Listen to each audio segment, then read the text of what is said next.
আমার পরিবারের সবার পছন্দের মাছ হচ্ছে তেলাপিয়া। আর আজকে আমি একটু ভিন্নভাবে এই তেলাপিয়া মাছ আলু দিয়ে ঝোল করেছি। তো আসসালামু আলাইকুম, কেমন আছেন সবাই? আশা করি সবাই ভালো আছেন। আলহামদুলিল্লাহ আমিও অনেক ভালো আছি। সাইবাস লাইফস্টাইলের আরেকটি নতুন ভিডিওতে সবাইকে স্বাগত। তো আমি যেভাবে রান্না করি সেটাই আপনাদের সাথে শেয়ার করার চেষ্টা করি। প্রথমে আমি মাছগুলোর মধ্যে একটু লবণ, একটু হলুদ আর একটু শুকনা মরিচের গুঁড়ো দিয়ে ভালোভাবে মাখিয়ে নিব মাছগুলো ভেজে নেওয়ার জন্য।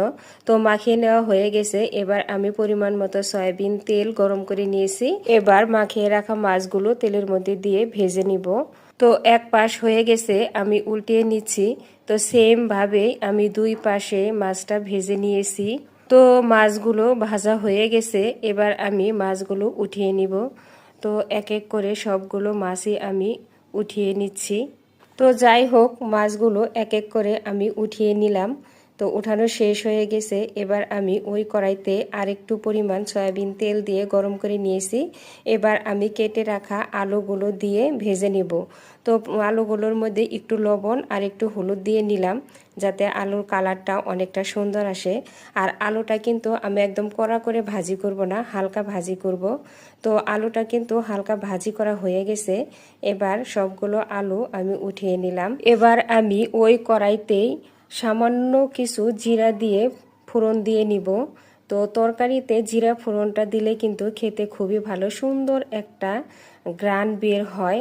আমি আজকে একটু জিরা ফোড়ন দিয়ে আলুটা ভেজে নিয়ে একটু ভিন্নভাবে রান্না করার চেষ্টা করলাম। মানে এভাবে রান্না করলে খেতে কিন্তু খুবই ভালো লাগে। মানে আমি মাঝে মধ্যে এভাবে রান্না করে থাকি। তো যাই হোক, জিরা ফোড়ন দেওয়ার পর আমি এখানে বেশ কিছু পরিমাণ পেঁয়াজ কুচি দিয়ে হালকা বাদামি কালার করে ভেজে নিয়েছি।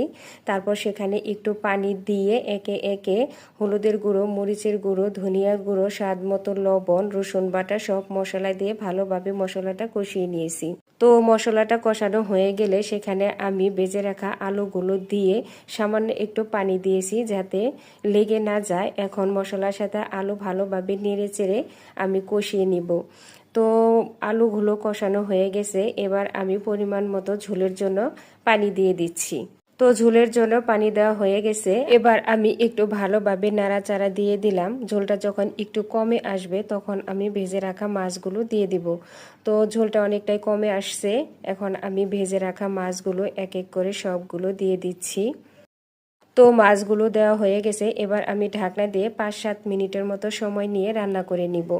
তো ঢাকনাটা খুলে আবারও আমি একটু ভালোভাবে নাড়াচাড়া দিয়ে দিলাম। ঝোলটা কিন্তু অনেকটাই শুকিয়ে আসছে। এবার আমি একটু জিরা গুঁড়ো দিয়ে আবারও একটু ভালোভাবে নেড়ে